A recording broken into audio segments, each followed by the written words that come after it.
Genesis chapter 9, verse 25.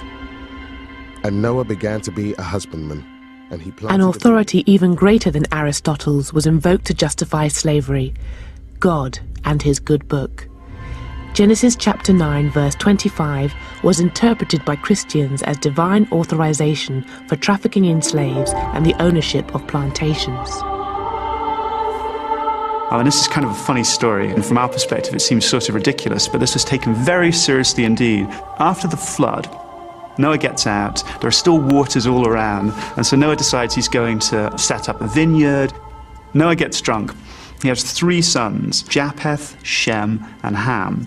Ham goes into Noah's chamber while he's lying in this inebriated state, and then takes off the sheet, looks down at Noah, and then calls in his brothers. And Ham, the father of Canaan, saw the nakedness of his father. And says, "Look at our father who's lying naked," and tries to get his brothers to laugh. When Noah comes around from his stupor, he's furious, and he pronounces a curse on Ham's descendants. And he said, "Cursed be Canaan, the servant of servants shall he be unto his brethren." So he says that Ham's son, who's called Canaan, will from then on be cursed in perpetuity, and he'll be a slave to the other 2 brothers, Shem and Japheth. The curse of Ham was not specifically black from the beginning. There was a medieval writer representing the lords of the manor saying the peasants are the descendants of Ham, and that's why they have to serve. The word slave originally originated from Slavic. And these were people who had been captured on the eastern frontiers of Europe.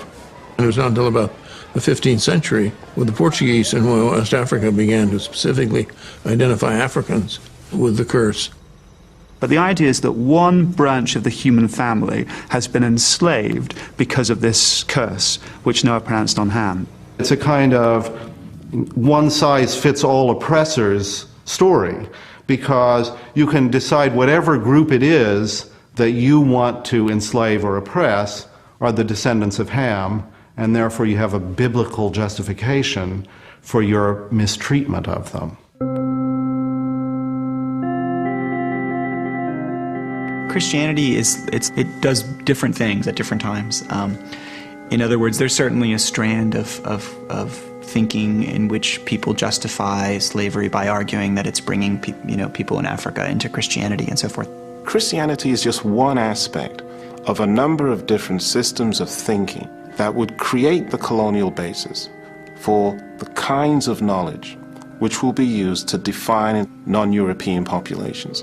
So you move from Christianity to liberalism, to notions of humanitarianism, to capitalism. All these kinds of interventions are part of trying to manage and make sense of what the colonial enterprise is without questioning the colonial enterprise, without questioning what Atlantic slavery is. Christianity's role in slavery is very complex. For most of its history, it basically accepted slavery as part of the order of things.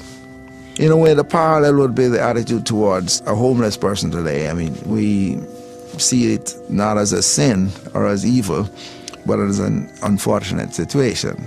And this continued right up to the middle of the 18th century, when a truly radical change took place in which some Christian thinkers began to see slavery as a sin.